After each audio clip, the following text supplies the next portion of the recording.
ચલો સ્ટાર્ટ કરીએ। સૌથી પહેલા બાળકો તમારે અહીંયા ધ્યાન દેવાનું છે દ્રવ્ય ઉપર। સૌથી પહેલા કોની ઉપર ધ્યાન દેવાનું છે? તો કે સર દ્રવ્ય ઉપર। દ્રવ્ય એટલે શું થાય? તો કે દ્રવ્યમાં આપણે બે વસ્તુ જોવાની છે કે શુદ્ધ દ્રવ્ય કયા કહેવાય અને અશુદ્ધ દ્રવ્ય કયા કહેવાય।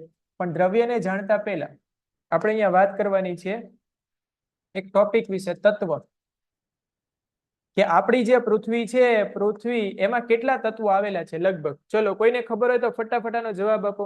આપણી પૃથ્વી છે એમાં કેટલા તત્વો આવેલા છે? તત્વો એટલે શું? તો કે હાઇડ્રોજન, હિલિયમ, સોડિયમ, એલ્યુમિનિયમ, સોનું, ચાંદી, લોખંડ, આ બધા તત્વો છે। આવા કેટલા તત્વો છે જે અવેલેબલ છે હાલમાં? કોઈને ખબર હોય તો ફટાફટ ટાઈપ કરીને જવાબ આપો। 118, 112, કોઈ કે ઉપર જવાબ આપ્યો 17। ચલો બીજા કોઈને જાણકારી ના હોય તો હું તમને કહી દઉં અહીંયા આગળ કે જે કુલ તત્વો અત્યારે હાલમાં અવેલેબલ છે એ લગભગ 118 પ્લસ તત્વો છે। સર આ પ્લસ કેમ લખો છો? એનું કારણ કહું છું તમને। પ્લસ કેમ લખીએ છીએ? કારણ કે આમાં જે 92 તત્વો છે, 92 તત્વો, આમાંથી જે 92 તત્વો છે, 92 એ કુદરતી રીતે મળે। કુદરતી રીતે એટલે સીધે સીધા જમીનમાંથી મળી આવે છે। અને 92 સિવાયના જે બાકીના તત્વો વધ્યા, બરાબર, બાકીના તત્વો એ લેબમાં બનાવવાના છે। ક્યાં બનાવવાના? લેબમાં। વૈજ્ઞાનિક જે લેબ આવે એ લેબમાં બને છે, બરાબર। તો વૈજ્ઞાનિકો એને બનાવે છે, એનું આયુષ્ય છે ખૂબ જ ઓછું હોય। ઘણી વાર એનું આયુષ્ય 1 સેકન્ડ કરતા બી ઓછું હોય છે। એટલે આ 192 તત્વો સિવાયના જે ઉપરના તત્વો છે એમાંના મોટા ભાગના તત્વો છે સ્ટેબલ છે, પણ અમુક તત્વો એવા છે જે સ્ટેબલ નથી, બરાબર, એ બન્યા નથી કે એનો નાશ થયો નથી, બરાબર। આના વિશે જાણકારી તમારે 11-12 સાયન્સમાં આવશે, અત્યારે આપણે એમાં જવાની જરૂર નથી। એટલે મેં લખ્યું છે લગભગ 118 પ્લસ તત્વો છે। હવે વાત કરીએ આપણે 92 તત્વોની। 92 તત્વો છે કેવા તત્વો છે? કુદરતી તત્વો।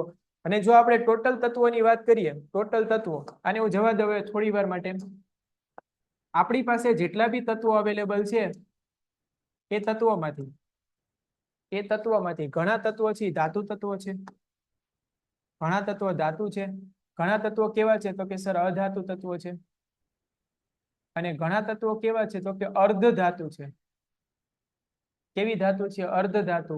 ધાતુ તત્વો કેટલા છે? તો કે મોટા ભાગના તત્વો ધાતુ તત્વો છે, મોટા ભાગના। હમણાં આપણે વાત કરીએ મોટા ભાગના એટલે કેટલા થાય? તો કે અધાતુ તત્વો તમારે 11 જોવાના છે। કેટલા જોવાના છે? 11। અને જો આપણે અર્ધ ધાતુની વાત કરીએ તો 6 જોવાના છે ટોટલ। કેટલા જોવાના છે? 6। યાદ નથી રાખવાના, ખાલી જોવાના છે। અને આની સિવાય જે મોટા ભાગના તત્વો વધ્યા, બરાબર, એ મોટા ભાગના લગભગ 100 તત્વો થાય। 11 ને 6 એટલે 17।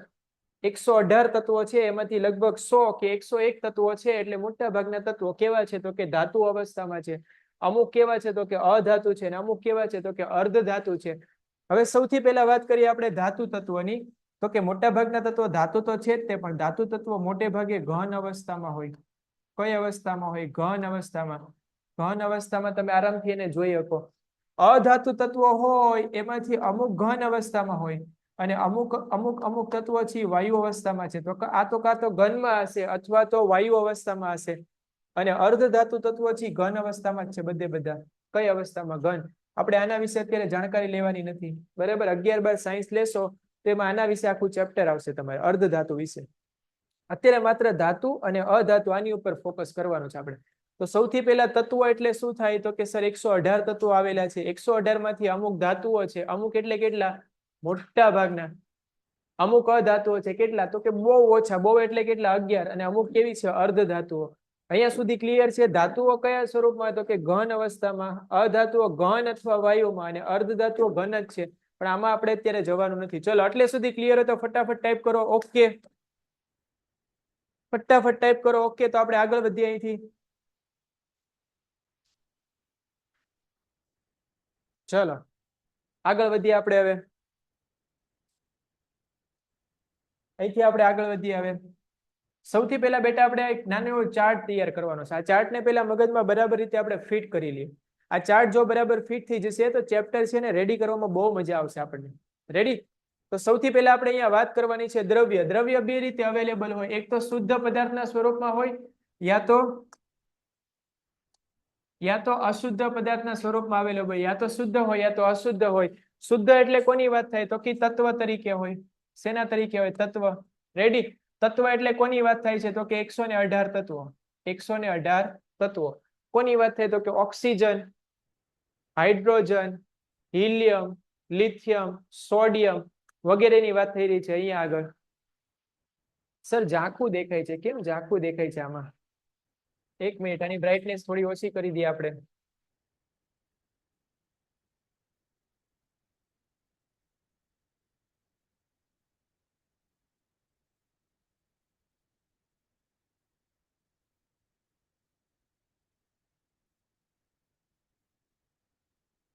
ચલો હવે ક્લિયર દેખાય છે બધા લોકોને? બ્રાઇટનેસ આપણે થોડી ઓછી કરી દીધી, હવે ક્લિયર દેખાય છે? Okay okay. તો આપણે ફરીવાર વાત કરીએ, તત્વો એટલે કયા? તો કે એવો નાનામાં નાનો પદાર્થ કે જેનું હવે વિભાજન શક્ય નથી. Hydrogen, helium, lithium, beryllium, carbon, oxygen આ બધા તત્વો છે, બરાબર. હવે તત્વો છે એનું વિભાજન શક્ય નથી. નાનામાં નાનો પરમાણુ કે જેનું હવે વિભાજન શક્ય નથી, બધે બધા તત્વો છે. આની પછીના ચેપ્ટરમાં આપણે આની ચર્ચા આપણે કરવાની છે. ચલો એક વિદ્યાર્થી અહીંયા નામ ટાઈપ કરી દીધા છે. આવા 118 તત્વો છે. હવે આ તત્વો જો જોડાઈ જાય રાસાયણિક રીતે, કેવી રીતે? રાસાયણિક રીતે, તો એને સંયોજન કહેવાય. સર ઉદાહરણ આપો તો બહુ ઈઝી છે. પાણીનું ઉદાહરણ. પાણી એટલે શું કહેવાય? તો કે H2O. H2O માં કયા તત્વો આવેલા છે? તો કે એક હાઇડ્રોજન નામનું તત્વ છે અને બીજું ઓક્સિજન નામનું તત્વ છે, બરાબર. અને આ બે તત્વો છે રાસાયણિક રીતે જોડાઈ ગયા છે. આને આપણે અલગ કરી શકતા નથી. આનું વિભાજન આપણે ડાયરેક્ટ કરી શકતા નથી. રેડી? તો જો તત્વ હોય એ એમનેમ જ હોય અને તત્વ જોડાઈ જાય તેમાંથી શું બની જાય? સંયોજન બની જાય, બરાબર. આનું અલગીકરણ છે એ ભૌતિક પદ્ધતિથી શક્ય નથી. ભલે અહીંયા શક્ય લખ્યું છે ભૌતિક પદ્ધતિથી. ભૌતિક એટલે કેવી પદ્ધતિ? તો કે આપણે ડાયરેક્ટ જ એમનેમ જ એને છૂટા પાડી શકીએ, બરાબર. આપણે આગળની ચર્ચા કરવાની છે. આને અલગ કરવું હોય તો આની પદ્ધતિઓ આવે, એની આપણે ચર્ચા કરશું. ચલો આની વાત કરીએ આપણે ખાલી તત્વની. તો તત્વના 3 પ્રકાર છે: ધાતુ, અધાતુ અને અર્ધધાતુ. ધાતુ હોય કેવી હોય? તો કે સુવાહક હોય. અધાતુ કેવી હોય? અવાહક હોય. અને આ કેવી હોય? તો કે આ બેની વચ્ચે હોય. થોડીક સુવાહક હોય, થોડી અવાહક હોય. આના ખાસ ઉદાહરણ યાદ રાખી લો: સોનું, ચાંદી, લોખંડ, સોડિયમ, મેગ્નેશિયમ. જેમાં યમ આવે, યમ, એ બધી ધાતુ હોય. ઉદાહરણ તરીકે બોલી દઉં: sodium, magnesium, aluminium, beryllium, hydrogen. હાઇડ્રોજનમાં તો યમ નથી આવતો, બરાબર. તો જેમાં યમ આવે એ મોટે ભાગે ધાતુઓ જ હોય. એટલે એમાં વિચાર્યા વગર જવાબ ઠપકાર દેવાનો. યમ દેખાતો હોય, કેલ્શિયમ તો કે ધાતુ, એલ્યુમિનિયમ તો કે ધાતુ. પાછું એવું નથી કે બધામાં યમ આવે જ તે. દાખલા તરીકે લોખંડ, આયન કહેવાય એને, તેમાં યમ નથી આવતું. ઝિંક, યમ નથી આવતું, બરાબર. સ્કેન્ડિયમ, યમ નથી આવતું. સોનું, યમ નથી આવતું. સિલ્વર એટલે ચાંદી, યમ નથી આવતું. પણ જેમાં યમ આવતું એ તો ધાતુ જ છે પાછી. ઓકે. ચલો એની સિવાય આપણે વાત કરીએ કે કઈ કઈ અધાતુ છે. તો બહુ ફેમસ: કાર્બન, સલ્ફર અને ઓક્સિજન. જેટલા વાયુ છે, તમે જેટલા વાયુ વાતાવરણમાં જો છો ને બધા અધાતુ છે.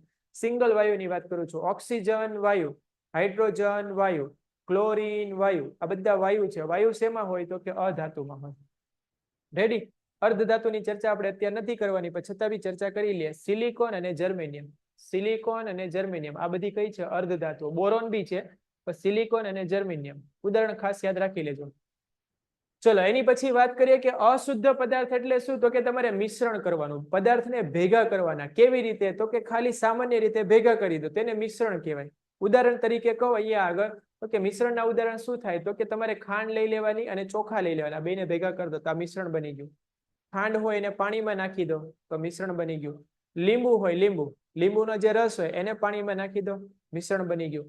તો મિશ્રણ એટલે એમાં શું થાય? તો કે બે પદાર્થો ભેગા થાય. ઘણીવાર બે થી વધારે થાય, બરાબર. પાછા મિશ્રણમાં પ્રકાર આપેલા છે આપણને અહીંયા આગળ, કે મિશ્રણ હોય સમાંગ હોય અને મિશ્રણ કેવો હોય? વિસમાંગ હોય. સમાંગ મિશ્રણ એટલે શું? તો કે ભેગું થયા પછી આપણે એને અલગ જોઈ ના શકતા હોય. સર આ ખબર ના પડી, આ જોઈ ના શકતા એટલે શું કહો છો? દાખલા તરીકે તમે ખાંડનું પાણી બનાવો. એક બાઉલમાં, એક વાટકામાં યા વાટકીમાં તમારે પાણી લેવાનું. અંદર શું નાખી દેવાની? ખાંડ. મસ્ત એને હલાવી દેવાની એટલે ખાંડનું પાણી બની ગયું. હવે ઈ જે આખું તમારી પાસે જે મિક્સચર બન્યું, દ્રાવણ બન્યું, એ દ્રાવણમાંથી તમે ગમે ત્યાંથી જો નાની એવી વસ્તુ છે એને ચાખી લેશો તો તમને કેવું દેખાશે? તો કે ઈ તમને લાગશે ગળ્યું, બરાબર. તો કેવું મિશ્રણ થઈ ગયું? તો કે સમાંગ. એના બધા અણુઓ છે એક સરખા દેખાશે આપણને. એવી જ રીતે વાત કરીએ અહીંયા આગળ, ખાંડનું પાણી છે, આલ્કોહોલ અને પાણી. આલ્કોહોલ ને પાણી એટલે પેક કહેવાય, બધા લોકોને ખબર હશે, બરાબર. આલ્કોહોલ અને પાણીને ભેગું કરીએ અહીંયા આગળ તો એ બી એક સમાંગ મિશ્રણ બની જાય. અસમાંગ મિશ્રણ એટલે શું? વિસમાંગ અથવા અસમાંગ મિશ્રણ. વિસમાંગ મિશ્રણ એ આરામથી અલગ જ દેખાતું હોય. દાખલા તરીકે તેલ અને પાણીને ભેગું કરી દો. એક ગ્લાસમાં તમે તેલ અને પાણીને ભેગું કરી દો. કાચનો ગ્લાસ લેવાનો એટલે તમને આરામથી એ વસ્તુ છે એને આરામથી જોઈ શકશો. દાખલા તરીકે અહીંયા જો આપણે ડ્રો કરીને બતાવી દો, અહીંયા આગળ કાચનો ગ્લાસ લઈ લઈએ, અહીંયા આગળ આમાં અહીંયા આગળ પાણી ભરેલું છે, એટલે સુધી પાણી ભરેલું છે. આ નીચેના ભાગમાં પાણી ભરેલું છે. રેડી? અને ઉપરથી જો તેલ નાખી દેશો તો તેલ આમાં મિક્સ નહીં થાય. તેલ આવી રીતે અલગ દેખાશે તમને. તેલ કેવું દેખાશે? અલગ. તો તમે ક્લિયર અહીંયા જોઈ શકશો કે બે મિક્સ નથી થતા. અને ભૂલથી કદાચ ગ્લાસ હોય અને ઉપરથી આમ ઢાંકણું ઢાંકીને પછી આમ હલાવી નાખશો અને પાછું થોડી વાર મૂકી દેશો ને તો બે પાછા અલગ થઈ જશે. તો આમાં એના જે અણુઓ છે અથવા બે પદાર્થો છે બરાબર રીતે ભેગા થતા નથી. એટલે આને શું બોલાય? વિસમાંગ મિશ્રણ. આના ઘણા બધા ઉદાહરણ છે. દાખલા તરીકે ખાંડ હોય એમાં ચોખાને ભેળવી દો, રેતી હોય એમાં મીઠું નાખી દો, તો રેતી અને મીઠું છે એને આરામથી તમે અલગ અલગ જોઈ શકો. બરાબર? આવા જેટલા ઉદાહરણ છે લઈ શકાય. તમારે જેટલા બી ઉદાહરણ લેવા એટલા લઈ શકો. તો અહીંયા આગળ આ સમાંગ મિશ્રણ થઈ ગયા, આ વિસમાંગ મિશ્રણ થઈ ગયા. ચલો, એટલે સુધી ક્લિયર હોય તો ફટાફટ ટાઈપ કરો સર મોજે મોજ, મોજે મોજ, મોજે મોજ. તો આપણે પછી અહીંથી આગળ વધીએ. એટલે સુધી ક્લિયર હોય તો ફટાફટ ટાઈપ કરો મોજે મોજ, એટલે આપણે આગળ વધીએ. મોજે ખોજ. Okay okay.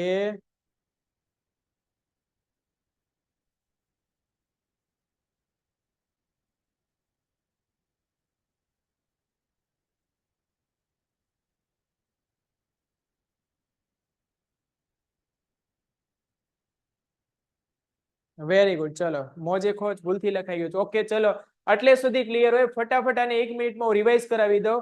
આપણે બે પ્રકારના આ બધી વસ્તુને પહેલા જવા દઈએ. અહીંથી આપણે બે પ્રકારના દ્રવ્યની અહીંયા ચર્ચા કરવાની છે. એક દ્રવ્યો છે જે બિલકુલ શુદ્ધ છે. શુદ્ધ શા માટે છે? તો કે એના પ્રકાર પરથી આપણને ખબર પડી જાય. આમાં બે પ્રકાર પડે, તત્વ અને સંયોજન. તત્વ એટલે કયા? તો કે હાઇડ્રોજન. તો હાઇડ્રોજન એટલે હાઇડ્રોજન જ હોય, એમાં બીજું કોઈ હોય જ નહીં. ઓક્સિજન એટલે ઓક્સિજન જ હોય, કાર્બન એટલે કાર્બન જ હોય, નાઇટ્રોજન એટલે નાઇટ્રોજન હતી. કેવા થઈ ગયા? શુદ્ધ થઈ ગયા. એમાં બીજું કોઈ અવેલેબલ જ નથી. પણ માની લો કે કદાચ બે તત્વો ભેગા થઈ ગયા, બે તત્વોએ લગ્ન કરી લીધા. બે તત્વોએ શું કરી દીધા? લગ્ન. લગ્ન એટલે જોડાઈ ગયા રાસાયણિક રીતે. બરાબર? ઓરિજિનલમાં લગ્ન નથી કરવાના. માની લે કે બે તત્વો ભેગા થઈ ગયા, એક કાર્બન અને ઓક્સિજન. તો આ બે લગ્ન કરે તો આમાંથી બની જાય કાર્બન ડાયોક્સાઇડ. કાર્બન ડાયોક્સાઇડ બધા લોકોને આનું સૂત્ર આવડતું હશે, કાર્બન ડાયોક્સાઇડ. રેડી? તો જો અહીંયા આગળ કાર્બન એક તત્વ છે, ઓક્સિજન એક તત્વ છે, પણ બે ભેગા થઈ ગયા તો આ સંયોજન બની ગયું. આ શું બની ગયું? સંયોજન. પણ હવે હું ખાલી સંયોજનને જ વિચારું કે કાર્બન ડાયોક્સાઇડ નામનું સંયોજન, તો એમાં કાર્બન ડાયોક્સાઇડ જ હશે. કાર્બન ડાયોક્સાઇડ નો એક અણુ, કાર્બન ડાયોક્સાઇડ નો બે અણુ, કાર્બન ડાયોક્સાઇડ ના 3 અણુ, કાર્બન ડાયોક્સાઇડ ના 4 અણુ, પણ હશે તો કાર્બન ડાયોક્સાઇડ જ. એટલા માટે આપણે અહીંયા એવું કીધું કે દ્રવ્ય છે એ શુદ્ધ પદાર્થ અને અશુદ્ધ પદાર્થ એવી રીતે બે પદાર્થમાં વિભાજિત થાય છે. કાં તો એ ખાલી દ્રવ્ય તરીકે હશે, સોરી તત્વ તરીકે હશે. અને જો તત્વ ભેગા થઈ જાય, કેવી રીતે ભેગા થાય? કેવી રીતે? તો કે રાસાયણિક રીતે જોડાઈને તે શેમાં કન્વર્ટ થઈ જશે? શેમાં બદલાઈ જશે? તો કે સંયોજનમાં. તો સંયોજન એ अपने આપમાં કેવું હોય? તો કે શુદ્ધ જ હોય. રેડી? ચલો, હવે આ બાજુ આવી જઈએ. મિશ્રણ એટલે શું? તો કે ભેગું કરો, ખાલી ભેગું કરો. રાસાયણિક રીતે નહીં, ખાલી ભેગું કરી દો એને મિશ્રણ કહેવાય, બીજું કઈ નહીં. એમાં બે પ્રકાર આવે. બરાબર? માની લે તમારા ક્લાસની જ વાત કરી દઈએ. ક્લાસમાં છોકરા અને છોકરી અલગ બેઠા છે, બેને ભેગા કરી દો તો મિશ્રણ થઈ ગયું. કઈ ટાઈપનું મિશ્રણ છે? તો કે અલગ અલગ બધા દેખાય છે. આ છોકરો, આ છોકરી, આ છોકરો, આ છોકરી. તો સમાંગ કહેવાય કે વિસમાંગ? તો કે વિસમાંગ કહેવાય. કહેવાય ને? તો આ વિસમાંગ મિશ્રણ થઈ ગયું. આ ખાલી ઉદાહરણ આપવા માટે સમજાવું છું, આવું આપણે કરવાનું નથી. રેડી? અને સમાંગ મિશ્રણ એટલે શું? તો કે એક પદાર્થ હોય ને બીજા પદાર્થમાં તમે ઉમેરો તો એવી રીતે ભેગો થઈ જાય કે એને આપણે અલગ પાડી ના શકીએ, ડાયરેક્ટલી અલગ રીતે જોઈ ના શકીએ. ઓકે? દાખલા તરીકે ખાંડનું પાણી, મીઠાનું પાણી, લીંબુ શરબત. તો આમાં એવી રીતે ભેગા થઈ ગયા છે કે એક મિક્સમાં મસ્ત રીતે મિક્સ થઈ ગયા છે. ચલો, એટલે સુધી ક્લિયર હોય તો હવે આપણે આગળ વધીએ. અહીંયા આગળ નેક્સ્ટ પ્રશ્ન તરફ. નેક્સ્ટ પ્રશ્ન.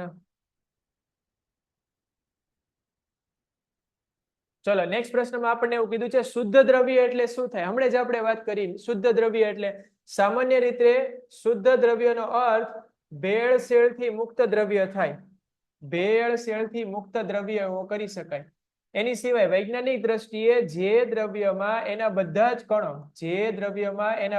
કણો રાસાયણિક ગુણધર્મો સમાન ધરાવતા હોય, રાસાયણિક ગુણધર્મો સમાન ધરાવતા હોય એવા દ્રવ્યને શું કહેવાય? શુદ્ધ દ્રવ્ય. સર આમાં બહુ ખબર ના પડી. માની લઈએ કે અહીંયા આગળ આવું એક પાત્ર લઈ લીધું, અહીંયા આગળ આવું એક બીજું પાત્ર લઈ લીધું, અને અહીંયા આગળ એક ત્રીજું પાત્ર લઈ લીધું. ધ્યાનથી જોજો, અહીંયા આગળ આ પાત્રમાં મેં શું કર્યું? તો કે પાણી ભરી દીધું. આ પાત્રમાં શું ભરી દીધું? પાણી, એટલે કે H2O ભરી દીધું. રેડી? બીજા પાત્રમાં મેં શું કર્યું? તો કે આ પાત્રને મસ્ત રીતે પહેલા બંધ કરી દીધું, અને પછી કોઈ રીતે અંદર મેં એક વાયુ ભરી દીધો. કારણ કે પાત્રમાં વાયુ ભરીએ તો વાયુ તો બહાર નીકળી જાય, એટલે પાત્રને મેં પહેલા સીલ પેક કરી દીધું, બરાબર રીતે બંધ કરી દીધું, ને પછી કોઈ રીતે અંદર અહીંયા વાયુ ભરી દીધો. કેવી રીતે ભરવાનું એમાં આપણે નથી જવાનું. કયો વાયુ ભર્યો? તો કે હાઇડ્રોજન વાયુ. કયો વાયુ? હાઇડ્રોજન વાયુ. અને એ જ રીતે આપણે ત્રીજી વસ્તુ અહીંયા આગળ લઈ લઈએ. માની લઈએ કે અહીંયા આગળ મેં મીઠું ભરી દીધું. મીઠું તો બધાને ખબર જ હશે. મીઠું એટલે બોલાય NaCl. મીઠું એટલે શું બોલાય? Sodium chloride. મીઠું એટલે સોડિયમ ક્લોરાઇડ. કઈ અવસ્થામાં હોય? બધા લોકો ઘરે મીઠું ખાતા જ હશે. કઈ અવસ્થામાં હોય? ઘન, પ્રવાહી કે વાયુ? તો કે સર ઘન હોય. તો અહીંયા મીઠાના ટુકડા ભરેલા છે, નાના નાના. અહીંયા મીઠાના ટુકડા ભરેલા છે. જો આ શુદ્ધ મીઠું હોય તો આમાંથી હું કોઈ પણ પાણી છે એનો અણુ બહાર કાઢીશ તો હંમેશા H2O જ આવશે. આમાંથી હું વાયુ તરીકે કોઈ પણ અણુને બહાર ખેંચીશ તો આમાંથી હાઇડ્રોજન જ બહાર આવશે, H2. અને આમાંથી હું કોઈ પણ કણને ઉપાડી લઈશ. જો આ મીઠું શુદ્ધ હોય તોની વાત છે, આમાં કાંકરીઓ હોઈ શકે. જો આ મીઠું શુદ્ધ હોય તો જો કોઈ પણ કણીને ઉપાડીશ ને એને ચેક કરીશ, તેમાં હંમેશા શું આવશે? NaCl. તો આનો મતલબ શું થયો અહીંયા આગળ? હવે તો કે વૈજ્ઞાનિક દ્રષ્ટિએ જે દ્રવ્યમાં રહેલા બધા જ કણો રાસાયણિક ગુણધર્મો કેવા ધરાવતા હોય? સમાન. એને શું કહેવાય? શુદ્ધ દ્રવ્ય. ઓકે, ચલો આગળ વધીએ. શુદ્ધ દ્રવ્ય હોય ની લાક્ષણિકતા જણાવો. એક લાક્ષણિકતા તો આ રહી, આ જ લાક્ષણિકતા અહીંયા મૂકી દેવાની.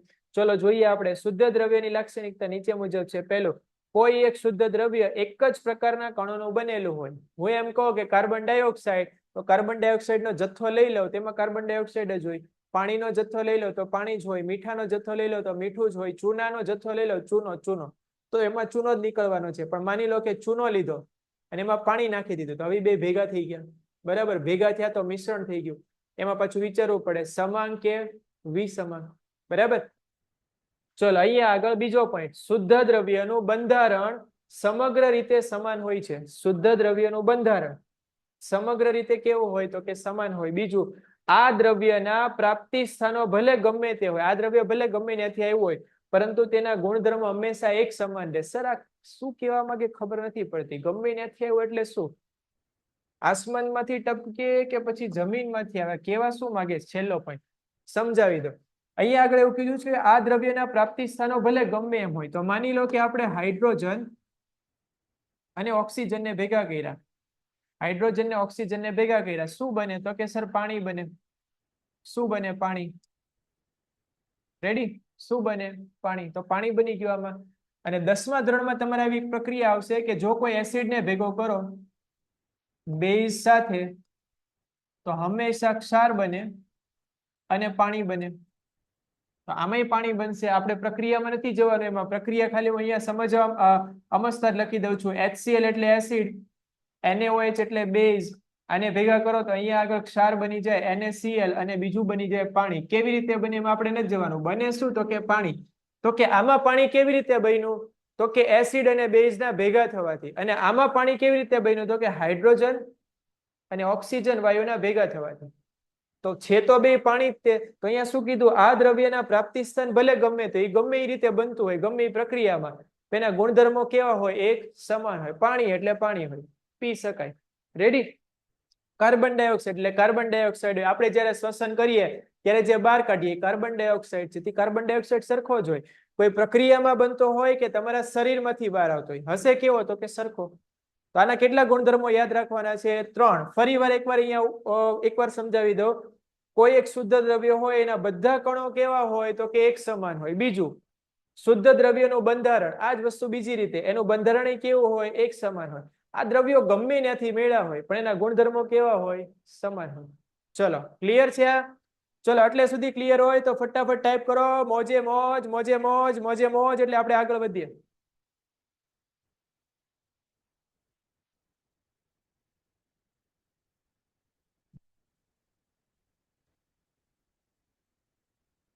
ફટાફટ ટાઈપ કરો, મોજે મોજ, મોજે મોજ, એટલે આપણે આગળ વધીએ. વિદ્યાર્થી મિત્રો, તમારી કમેન્ટ શું અહીંયા આગળ જોઈ રહ્યો છું.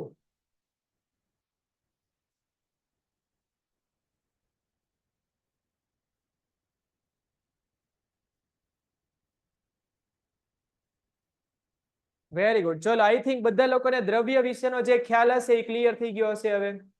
ઓકે, ચલો આગળ વધીએ. એક નાનો એવો ટોપિક અત્યારે આપણે જોઈ લઈએ અહીંયા આગળ. નાનો એવો ટોપિક, હમણાં આપણે આ ટોપિક જોયો, હવે થોડો અલગ રીતે આ ટોપિકને જોઈ લે. આ મિશ્રણ એટલે શું થાય સર? તો કે મિશ્રણ એટલે શું થાય? તો કે બે અથવા વધારે પ્રકારના શુદ્ધ તત્વો અથવા સંયોજનો, યા તો એ તત્વો હોવા જોઈએ યા તો સંયોજન હોવા જોઈએ. સર આ શું કે છે? તત્વો અને સંયોજનો. તો માની લઈએ કે મારી પાસે એક તત્વ છે લોખંડ એટલે Fe કહેવાય, અને બીજું તત્વ છે માની લઈએ એલ્યુમિનિયમ. બે ધાતુઓ જ છે, બેયનો ભૂકો કરી નાખો ને બેન ભેગા કરી દો તો બે તત્વો ભેગા કર્યા, બરાબર. અને માની લઈએ કે સંયોજન એટલે વાત કરી લઈએ પાણીની, અને એમાં મીઠું નાખી દઈએ. મીઠાનું ઉદાહરણ હમણાં જ આપણે સમજાયું, મીઠું એટલે NaCl. તો આ એક સંયોજન છે, આ એક સંયોજન છે. તો બે સંયોજનો ભેગા થઈ ગયા, બરાબર. બે સંયોજનો, મીઠાનું પાણી બનાવ્યું, મીઠાનું શું બનાવ્યું? પાણી, બરાબર. તો આમાં બે સંયોજનો ભેગા થાય છે. લોખંડ અને એલ્યુમિનિયમ નો ભૂકો કરીને ભેગા કરી દીધા, તો આમાં બે તત્વો ભેગા થાય છે. તો શું કહેવા માંગે છે? બે અથવા વધારે પ્રકારના શુદ્ધ તત્વો અથવા સંયોજનો કોઈ પણ પ્રકારમાં ભેગા થાય, કોઈ પણ પ્રમાણમાં ભેગા થાય. આમાં એવું જરૂરી નથી કે આ છે તમારે 1 કિલો લેવાનું ને આ તમારે 1 કિલો જ લેવાનું. આને માની લો 1 કિલો લો, આને તમે 500 ગ્રામ લો, યા તો આ 1 વાટકી લો અને આ 1 ગ્લાસ લો, ગમે એમ ભેગા કરી દો, શું ફેર પડે? એને મિશ્રણ કહેવાય, કારણ કે જોડાવાના નથી, રાસાયણિક રીતે જોડાવાના નથી. એટલા માટે આ જે વસ્તુ છે એને શું કહેવાય? મિશ્રણ. ભેગું કરવું, ખાલી મિશ્રણ એટલે ભેગું કરવું. શોર્ટમાં યાદ રાખી લો. ઉદાહરણ તરીકે અહીંયા કીધું છે દૂધ એ પાણી, ચરબી અને પ્રોટીનનું મિશ્રણ છે. દૂધને જો તમે અલગ કરો તેમાં 3 વસ્તુ ભેગી હોય. પાણી તો હોય જ, બધાને ખબર છે. ચરબી બી હોય અને બીજું શું હોય? પ્રોટીન હોય. તો 3 વસ્તુ ભેગી થઈને દૂધ બને છે. દરિયાનું પાણી હોય, એમાં એક તો પાણી તો હશે જ, તેની સિવાય બીજું કોણ હોય? અહીંયા આગળ ખનીજો હોય અને માટીનું મિશ્રણ હોય. મિશ્રણ છે એ એક થી વધારે, આમ તો 1 થી ના આવે, 2 થી વધારે, બરાબર. 2 તો મિનિમમ હોય. મિશ્રણ એ 1 થી વધારે પદાર્થોનું બનેલું હોય છે, 2 થી વધારે આવે. આ પદાર્થોનું પ્રમાણ નિશ્ચિત હોવું જરૂરી નથી. હમણાં જ આપણે આ વાત થઈ ગઈ. મિશ્રણમાં મિશ્ર થયેલા પદાર્થો પોતાના મૂળભૂત ગુણધર્મો જાળવી રાખે છે. કેવી રીતે સર? તો કે મીઠું કેવું હોય? ખારું હોય. પાણી કેવું હોય? તો કે ટેસ્ટ હોય નહીં, પણ અવસ્થા કઈ હોય? એની પ્રવાહી હોય. તો જો મીઠાને આપણે અંદર ઉમેરી દઈએ પાણીમાં, તો મીઠાનો મૂળભૂત ગુણધર્મ કયો? મૂળભૂત ગુણધર્મ તો કે એ પેલા ઘન હતું, તો ઘન અવસ્થા ગુમાવી દીધી, પણ મૂળભૂત ગુણધર્મ કયો હશે એનો? તો કે સર એ ખારું હોય. તો જ્યારે પાણીમાં મિલાવી દઈએ પછી પાણીને ચાખીએ તો એનો જે બેઝિક ગુણધર્મ હતો ખારું હોવાનો, એ તો એમાં જોવા મળશે જ. તે પાણીનો બેઝિક ગુણધર્મ પેલા કેવો હતો? તો કે સર એમાં કોઈ ટેસ્ટ નહોતો, પ્રવાહી હતું, બરાબર. તો એ તો એવું ને એવું જ રહેશે, પ્રવાહીનું પ્રવાહી. તો અમુક ગુણધર્મો છે ભલે ગુમાવી દે, પણ એના મૂળભૂત ગુણધર્મો જે હોય કે જેના લીધે ઓળખાતું હોય, બરાબર, એ એમને જ રહેશે. દાખલા તરીકે મીઠું તો તમારા મગજમાં પહેલા જ આવે કેવું હોય? તો કે ખારું. પાણી કેવું હોય? તો કે પ્રવાહી. એનો મૂળભૂત ગુણધર્મ છે. ચલો એની પછી નેક્સ્ટ, મિશ્રણનું વર્ગીકરણ શાના આધારે કરવામાં આવે છે? તેના પ્રકારો જણાવો. બહુ ઈઝી વસ્તુ છે. મિશ્રણમાં રહેલા ઘટક કણોના સ્વભાવના આધારે, મિશ્રણમાં રહેલા ઘટક કણોના સ્વભાવના આધારે એનું વર્ગીકરણ કરવામાં આવે છે. કેવી રીતે? તો કે સમાંગ મિશ્રણ અને વિસમાંગ મિશ્રણમાં. આપણે હમણાં જ આની ચર્ચા કરી હતી. સમાંગ અને વિસમાંગ મિશ્રણની ચર્ચા આપણે હમણાં જ કરી હતી. ફરી એક વખત અહીંયા આગળ જોઈ લે. હું તમારા માટે તફાવત લઈને આવ્યો છું. સૌથી પહેલા આપણે ઉદાહરણથી સ્ટાર્ટ કરીએ, પછી આપણે ઉપર જઈએ. ચલો ઉદાહરણમાં ખાંડ અને પાણીનું મિશ્રણ, મીઠું અને પાણીનું મિશ્રણ, હવા. સર હવા એટલે શું કહેવાય? હવા એટલે મિશ્રણ જ છે બેટા. હવામાં કઈ કઈ વસ્તુ અવેલેબલ છે? તો કે હવામાં તો સૌથી વધારે પ્રમાણમાં વાયુઓ જ આવેલા છે. વાયુઓ જ વાયુ ભરેલા છે. તમારી આસપાસમાં તમે જોશો ને તો બધા વાયુ અત્યારે રખડતા ભટકતા જશે. મારી આસપાસમાં, તમારી આસપાસમાં સૌથી વધારે પ્રમાણમાં વાયુ આવેલો છે નાઇટ્રોજન, 78%. એની પછી બીજા નંબરે આવે ઓક્સિજન વાયુ, 21%. આ બેને ભેગા કરી દો તો 99% થઈ જાય. તો 99% તો હવા છે એ કોણે રોકેલી? તો કે આ બે વાયુ જ તે, બરાબર, નાઇટ્રોજન અને ઓક્સિજન. અને બાકી જે 1% વધ્યું એમાં બીજા બધા વાયુ આવેલા, કાર્બન ડાયોક્સાઇડ, સલ્ફર ડાયોક્સાઇડ વગેરે વગેરે. રેડી? તો હવા એટલે શું છે તો કે મિશ્રણ છે કોણ છે મિશ્રણ ચલો કયું મિશ્રણ છે તો કે સમાંગ મિશ્રણ છે કેવું સમાંગ મિશ્રણ કારણ કે એમાં પ્રમાણ છે નિશ્ચિત થઈ જાય છે એકબીજાને જોડાતા નથી ભેગા તો છે પણ જોડાતા નથી રેડી ચલો પછી આયોડીન અને આલ્કોહોલનું મિશ્રણ આયોડીન અને આલ્કોહોલનું મિશ્રણ બરાબર આ એક પ્રકારની દવા છે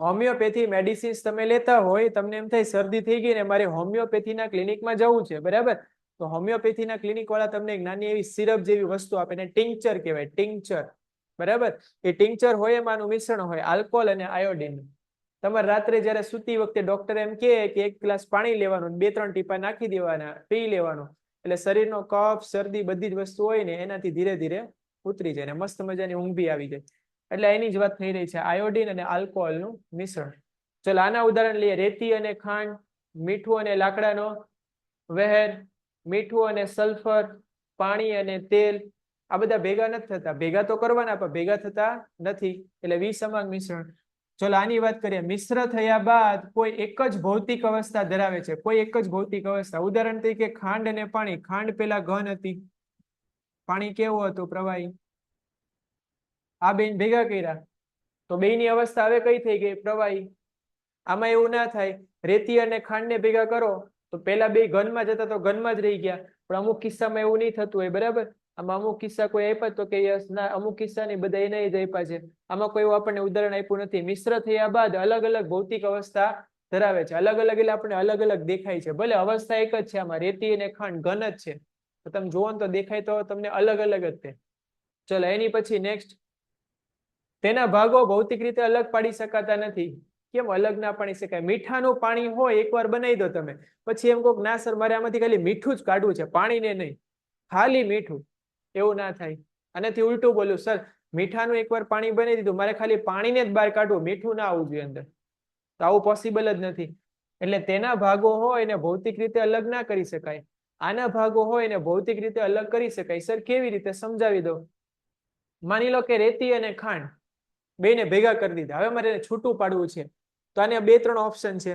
એક ઓપ્શન એ છે કે આ જે મિશ્રણ હોય એને પાણીમાં નાખી દો રેતી અને ખાંડનું જે મિશ્રણ હોય એને પાણીમાં નાખી દઈએ તો શું થાય ખાંડ ઓગળી જાય એ મિશ્રણને ગાળી લેવાનું એટલે રેતી અલગ થઈ જાય આપણે તો બેને અલગ જ કરવા હતા ને તો અલગ થઈ ગયા તો આને ભૌતિક પદ્ધતિથી શું કરી શકાય અલગ કરી શકાય રેડી ચલો એની પછી નેક્સ્ટ આ એક સમાન સંગઠન ધરાવે છે સંગઠન એટલે શું થાય મિશ્રણ બરાબર એક સમાન સંગઠન ધરાવતું મિશ્રણ છે અને આ અસમાન સંગઠન ધરાવતું મિશ્રણ છે આ એક સમાન સંગઠન ધરાવતું મિશ્રણ છે અને આ અસમાન સંગઠન ધરાવતું મિશ્રણ છે આ વેરી મોસ્ટ આઈએમપી પ્રશ્ન છે બાળકો પરીક્ષામાં 100% આવવાની સંભાવના છે કે સમાંગ મિશ્રણ અને વિસમાંગ મિશ્રણ હોય એનો તફાવત આપો બરાબર રીતે આને તૈયાર કરી દેજો ચલો અહીંયા સુધી ઓકે હોય તો ફટાફટ ટાઈપ કરો સર મોજે મોજ મોજે મોજ મોજે મોજ અહીંયા સુધી ઓકે હોય તો ટાઈપ કરો અહીંયા સુધી બધા લોકોને ક્લિયર છે કોઈને કોઈ ડાઉટ હોય તો ફટાફટ ટાઈપ કરી દો વેરી ગુડ ચલો બેટા આજે આપણે અત્યાર સુધી અહીંયા સુધી જ રાખીએ છીએ નેક્સ્ટ લેક્ચરમાં આપણે અહીંયાથી આગળ વધીશું ઓકે ચલો આજ માટે બધા લોકોને ગુડ બાય એટલે સુધી બધા લોકો ફટાફટ રીડ કરી દેજો આવજો બેટા